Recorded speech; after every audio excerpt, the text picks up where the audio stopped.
श्री गुरुचरित्र पारायण कसे करावे, त्याचे नियम कोणते हे आज आपण जाणून घेणार आहोत. तुमच्या मनात कोणतीही इच्छा असो, संकल्प करून गुरुचरित्र पारायण केले असता तुमच्या सर्व इच्छा पूर्ण होतात. जिथे सर्व मार्ग थांबतात तिथून पुढे गुरूंचा मार्ग सुरू होतो. श्री दत्त संप्रदायात श्री गुरुचरित्र ग्रंथ वेदतुल्य मानला जातो, म्हणून त्याचे पारायण नियमाने करणे आवश्यक मानले जाते. हे पारायण 7 दिवस, 3 दिवस किंवा 1 दिवसीय या पद्धतीने केले जाते. ते आपण घरात, गुरुस्थानी, मंदिरात किंवा केंद्रात जाऊन करू शकतो. कोणत्याही शुभ दिवशी पारायणाला सुरुवात करावी. सप्ताह पारायणाचा आरंभ शनिवारी करून शुक्रवारी समाप्ती करतात, कारण शुक्रवार हा श्री गुरु नरसिंह सरस्वती स्वामींचा निजानंद गमनाचा दिवस आहे. वाचनासाठी नेहमी पूर्वाभिमुख किंवा उत्तराभिमुखच बसावे. वाचनासाठी ठराविक जागा, ठराविक वेळच असावी. कोणत्याही कारणास्तव यात बदल होता कामा नये. श्री गुरुचरित्र वाचन पहाटे 3 ते सायंकाळी 4 या दरम्यान करावे. दुपारी 12 ते 12:30 ही वेळ दत्त महाराजांच्या भिक्षेची वेळ असल्याने या वेळेत पारायण वाचन बंद ठेवावे.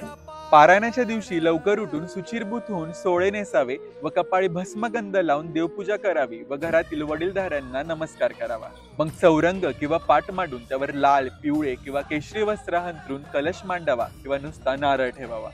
त्यानंतर धूपदीप प्रज्वलित करून पारायणाच्या प्रथम दिवशी संकल्प घेऊन आपला इच्छा हेतू श्री गुरूंना सांगावा.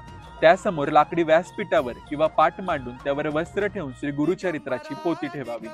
ते झाल्यावर श्री गणेशाचे, श्री गुरूंच्या मूर्ती, प्रतिमा किंवा सुपारीला त्यांचे रूप मानून व त्याचसोबत श्री गुरुचरित्र ग्रंथाचे पंचोपचार पूजन करावे. वाचनापूर्वी रोज पूजा करून गायत्री मंत्राचा व दिगंबरा दिगंबरा श्रीपाद वल्लभ दिगंबरा या मंत्राचा प्रत्येकी एक माळी जप करावा. चित्त स्थिर करून श्री गुरूंना प्रार्थना करावी व ग्रंथ वाचनाला सुरुवात करावी. वाचनाच्या काळात मध्येच आसनावरून उठू नये किंवा दुसऱ्याशी बोलू नये. पारायणाच्या काळात परान्न भक्षण करू नये. सात्विक आहार घ्यावा. एक धान्य खावे व ज्यांना जमेल त्यांनी हविषान्न खावे. पारायण काळात ब्रह्मचर्याचे पालन करावे.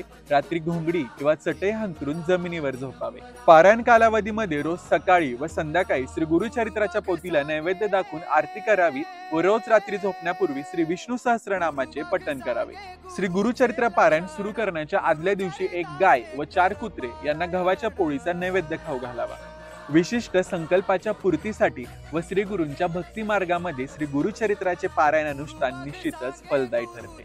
अंतकरण असता पवित्र, सदाकाळ वाचावे गुरुचरित्र. अवधूत चिंतन. श्री गुरुदेव दत्त.